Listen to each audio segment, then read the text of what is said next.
La richesse et la diversité culturelle de la France existent grâce à une multitude d'entreprises de tailles différentes et d'enjeux variés. Car parler de culture française, ce n'est pas seulement prendre en considération les plus grandes réussites, les courants successifs et les talents artistiques.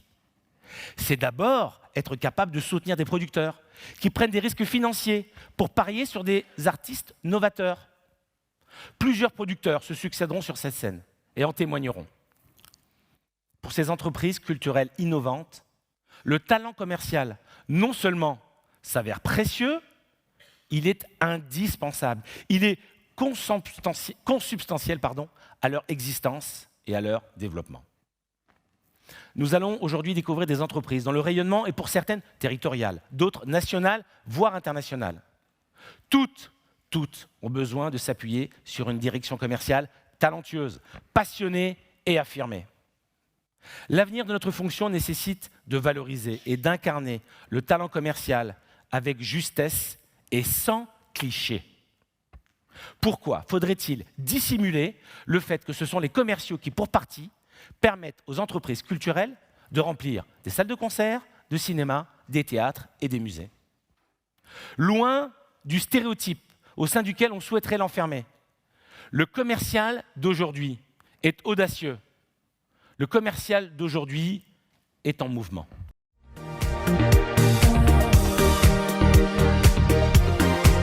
Aux États-Unis, dans les années 1910, je crois, un sénateur déclarait au Sénat américain « Trade follows films ».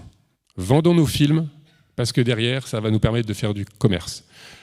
Et ça a été très très important dans toute l'histoire du cinéma hollywoodien. Et le rapport entre le pouvoir américain et le cinéma hollywoodien a toujours été très important parce que derrière, c'était aussi un vecteur de commerce très très important.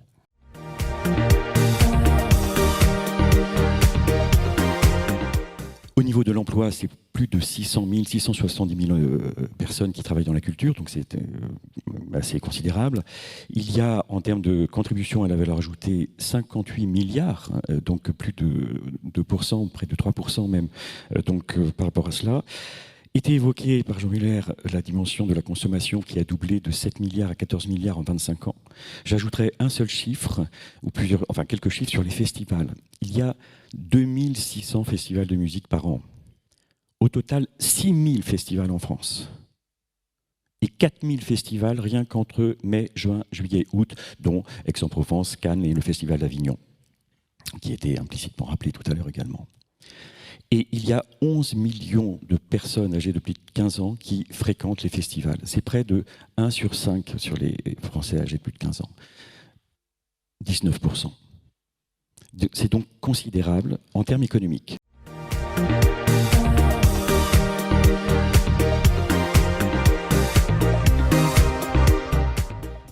Notamment avec la création de ce poste, donc le responsable du développement des publics, cela comprend l'aspect communication et l'aspect commercialisation. Donc moi, ce que je demande à cette collaboratrice, qui d'ailleurs ne vient pas du monde de la culture, qui vient du monde vraiment privé des entreprises, aller à la rencontre de tous nos partenaires, donc les offices de tourisme, les tours opérateurs, et de commercialiser, de vendre, d'être l'ambassadrice de nos offres.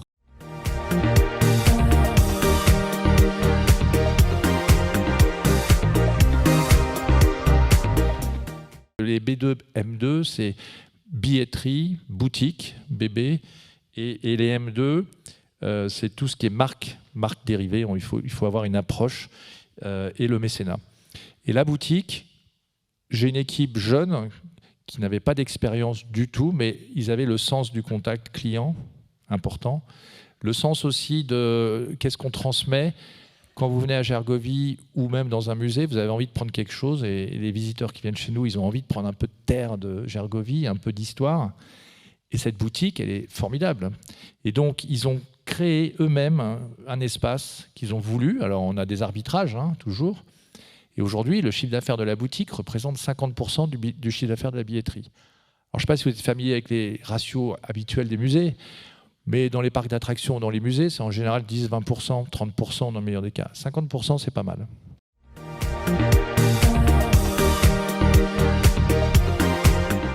En faisant aussi un marketing particulier, en mettant la moitié du stade avec des places à 5 et 10 euros pour que tout le monde puisse venir, pour qu'une famille avec 2 enfants, ça faisait 20 €. Je faisais un spectacle avant, des concerts, des pom-pombers, les filles du Moulin Rouge, etc. Donc, pour que ce soit une fête du rugby.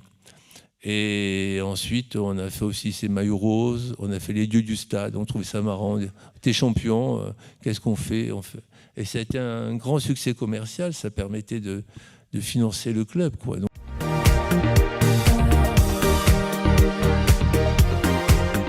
un grand directeur commercial, c'est quelqu'un qui raconte de grandes histoires. Parce qu'on doit convaincre, on doit séduire, on doit emmener, on doit créer une connexion émotionnelle. C'est mon métier. Alors moi, ce qui est génial, c'est que je le pratique pour des millions de gens, puisque mon métier, c'est de séduire des millions de gens qui ont 25 boutons, 30 boutons et qui peuvent choisir ou pas l'histoire que je vais raconter. On a dématérialisé la musique. On l'a transformé en termes de business model vers la location. Et puis surtout, moi qui suis un dingue de musique, j'en parle avec certains d'entre vous, on a donné accès à tout le catalogue mondial dans un téléphone. La Fnac ou Leclerc ne peuvent pas avoir toutes les références de musique au monde. Nous, on en a 60 millions sur Deezer aujourd'hui, le plus grand catalogue de musique au monde en qualité HD.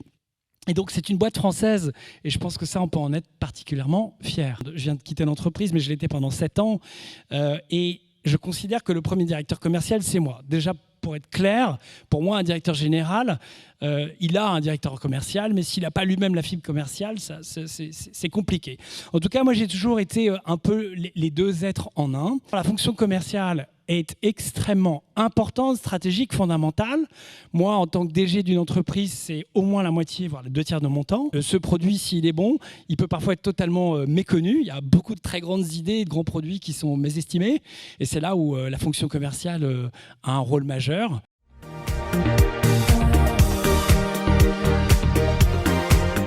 Aujourd'hui, quand auparavant on était dépendant à 95% des distributeurs, ce qui est le cas après, donc après notre boulot de commercial, c'était d'aller voir les distributeurs, la Fnac, Virgin, Carrefour, etc., pour les encourager à nous mettre en tête de gondole, les opérations promo, le retail, voilà, toute cette dimension-là. En fait, on a réussi avec la dématérialisation à devenir notre propre distributeur. Et aujourd'hui, par exemple, le Festival Europabox est son propre distributeur et on a même une position de lead sur la vente de nos billets parce que la stratégie, parce que la technologie nous l'a permis. Et ça nous place aussi dans une position de réflexion commerciale qui est complètement transformée et évidemment beaucoup plus équilibrée quand on discute avec nos distributeurs.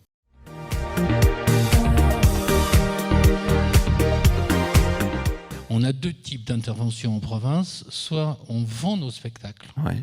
Par exemple, le spectacle de Maman avec Vanessa Paradis, c'est une tournée qui va faire près de 80 représentations, donc c'est aujourd'hui assez important. Et bien dans ces 80 représentations, on a 60 représentations qui sont vendues. C'est-à-dire ce sont des organisateurs locaux, la plupart du temps des organisateurs de théâtre subventionnés, ou des théâtres municipaux, des choses comme ça. Et on a une vingtaine de représentations que nous produisons nous. Donc on a en même temps de la session de la vente, et également de la production. Une équipe de commerciaux, on a une équipe de 5 commerciaux. Et puis on a aussi une équipe de communication et de commercialisation sur la billetterie, parce que comme on agit sur 2 secteurs, c'est-à-dire sur le secteur de vente, et là ce sont des commerciaux qui vont vendre les spectacles aux acheteurs de province, et puis on a aussi une équipe, si vous voulez, de commerciaux, mais qui vendent de la billetterie, c'est-à-dire à monsieur tout le monde, quoi, voilà. Et puis aussi des commerciaux qui sont spécialisés dans ce qu'on appelle les collectivités et les groupes, quoi, voilà.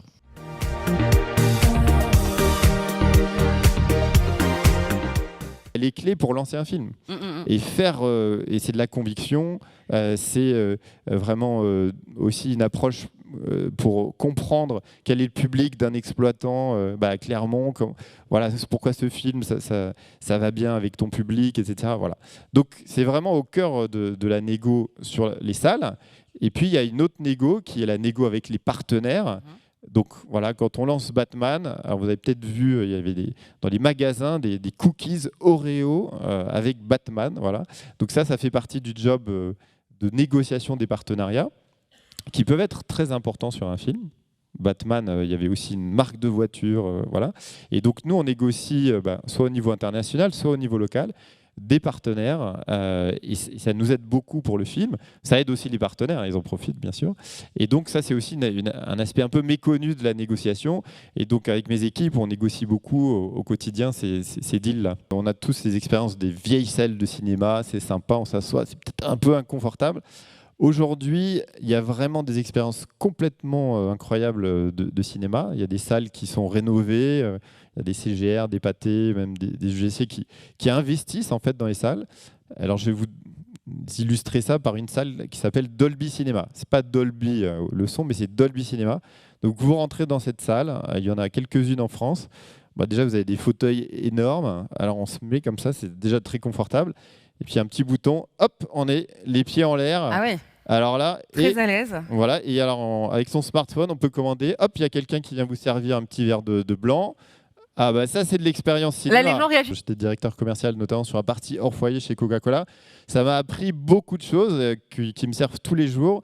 Et effectivement, ce que vous vivez tous les jours, cette négociation, ce contact, essayer d'écouter aussi l'autre. Une bonne négociation commence par cette écoute que veut mon interlocuteur.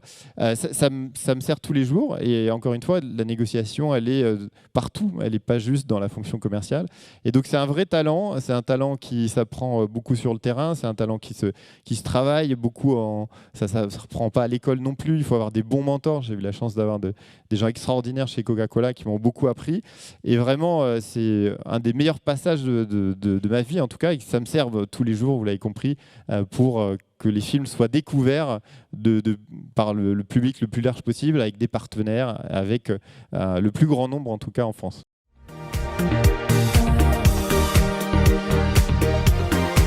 Nous avons une idée de notre client, qui n'est pas simplement un client, mais qui est aussi un citoyen. C'est quelqu'un qui doit s'améliorer, grandir.